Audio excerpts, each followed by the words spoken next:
নমস্কার, aroma of রান্নাঘরে আপনাদের সকলকে স্বাগত।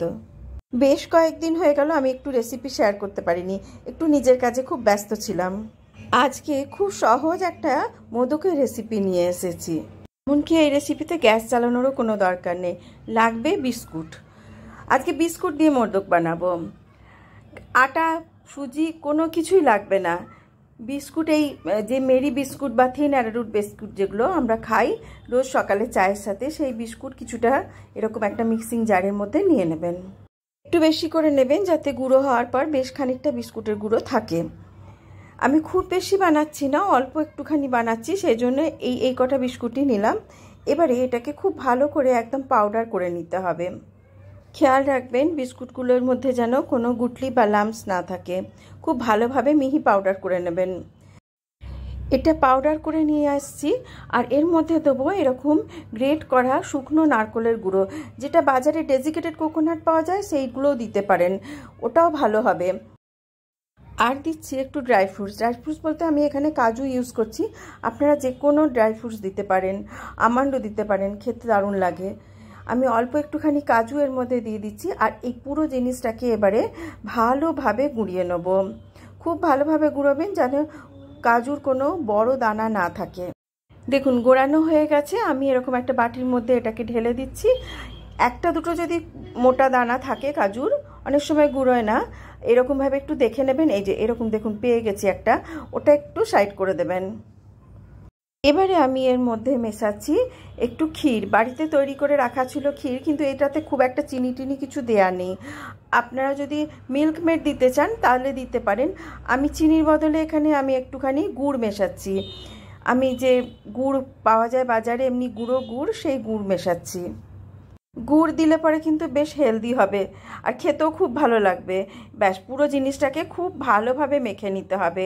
বাইন্ডিংয়ের জন্য কোনো রকম প্রবলেম হবে না, দেখবেন আরামসে বাইন্ডিং হয়ে যাচ্ছে। একটু মেপে দেবেন ওই মিল্ক মেডটা, যদি কম পড়ে আবার পরে একটু মেশাবেন, একবারে বেশি দেবেন না, তাতে নরম হয়ে যেতে পারে মিশ্রণটা।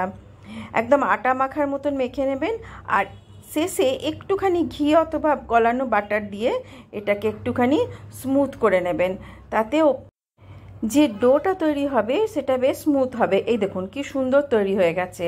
ব্যাস এবার এটা দিয়ে আমি মোদক বানাবো। প্রথমে হাতেরটা দেখাচ্ছি, হাতে করে কিভাবে করবেন। ছোটো সাইজের গোলা করে এরকম কচুরি যেরকম আমরা পুর ভরি, সেই রকম এর মধ্যে একটুখানি আমি একটু কাজুর কুচো দিয়ে দিচ্ছি। আপনারা যে কোনো ড্রাই ফ্রুটসও দিতে পারেন। ব্যাস এইভাবে নিয়ে একটা মোদকের শেপ দেবো। মোল্ড বাড়িতে না থাকলেও আপনি অনায়াসে এটা করতে পারবেন। এই দেখুন কি সুন্দর তৈরি হয়ে গেল। আর ওপর থেকে এরকম একটা টুথপিকের সাহায্যে একটু দাগ কেটে দেবো, তাতে দেখে মনে হবে একদম এটা মোল্ডে তৈরি। এইভাবে একটুখানি চেপে চেপে একটা করে দাগ কেটে দেবেন, দেখতেও সুন্দর লাগবে। আর বাচ্চারা তো এমনিতেই খুশি হয়ে যাবে, আর বড়দের যদি দেন তারাও বুঝতে পারবে না যে এটা আপনি হাতে করে তৈরি করেছেন। দেখাচ্ছি মোল্ডে করে। এরকম আমার কাছে একটা মোল্ড আছে মোদক তৈরি করার, তার মধ্যে সামান্য একটু ঘি অথবা বাটার এভাবে আগে লাগিয়ে দিলাম যাতে সহজেই উঠে চলে আসে। এবার এর মধ্যে একটুখানি ভালোভাবে ঠেসে এই মিশ্রণটা ভরতে হবে, যাতে পুরো চারিদিকটা বেশ কভার হয় ভেতরে, না হলে কিন্তু ফাটা ফাটা দাগ চলে আসবে। আমি খুব ভালোভাবে এর মধ্যে মিশ্রণটাকে ঠেসে ঠেসে ভরে দিচ্ছি। এর চারিদিকে যে ধারের দেয়ালগুলো আছে সেই দেয়ালগুলোতে যেন খুব ভালোভাবে ভরা হয় সেটা খেয়াল রাখবেন। এইভাবে একটুখানি ট্যাপ করে করে ভরবেন, তাহলে দেখবেন কখনোই ফাটা দাগ আসবে না। এবারে আঙুলের সাহায্যে একটা গর্ত করে এর মধ্যে কিছুটা কাজুর গুঁড়ো আমি দিয়ে দিচ্ছি, কিংবা যে কোনো ড্রাই ফ্রুটস দিতে পারেন। আর ওপর থেকে আরও একটুখানি ওই যে মিশ্রণটা আছে সেটা দিয়ে এর মুখটা বন্ধ করে দেবো, যাতে কাজুটা বেরিয়ে না আসে। এই যে এইভাবে সিল করে দেবেন, তাহলে বেরোবে না।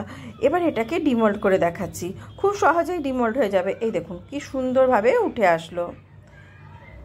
একটু ঘি অথবা বাটার যা হোক লাগিয়ে দেবেন, দেখবেন খুব সহজে বেরিয়ে আসবে আর দারুণ সুন্দর লাগবে খেতে এটা। অতটা বিস্কুটের গুঁড়ো দিয়ে 4টে মোদক তৈরি হয়েছে। ওপর থেকে সাজানোর জন্য অল্প একটুখানি ড্রাই ফ্রুটসের কুচিও সরিয়ে দিতে পারেন। আমার কাছে এই সিলভার যে ওয়ার্কগুলো ছিল সেটা দিয়ে আমি সাজিয়ে দিয়েছি। এটা পুরোপুরি অপশনাল, আপনারা আপনাদের মতো সাজাতে পারেন। রেসিপি ভালো লেগে থাকলে প্লিজ একটা লাইক, শেয়ার আর সাবস্ক্রাইব করবেন। আর যে সমস্ত দর্শক বন্ধু ফেসবুক পেজ থেকে দেখছেন তাদের উদ্দেশ্যেও বলছি, প্লিজ চ্যানেলটাকে ফলো করবেন। অনেক অনেক ধন্যবাদ সবাইকে সঙ্গে থাকার জন্য। সবাই খুব ভালো থাকবেন আর সুস্থ থাকবেন। আবার দেখা হবে আরও একটা নতুন রেসিপি নিয়ে। Till then, bye by.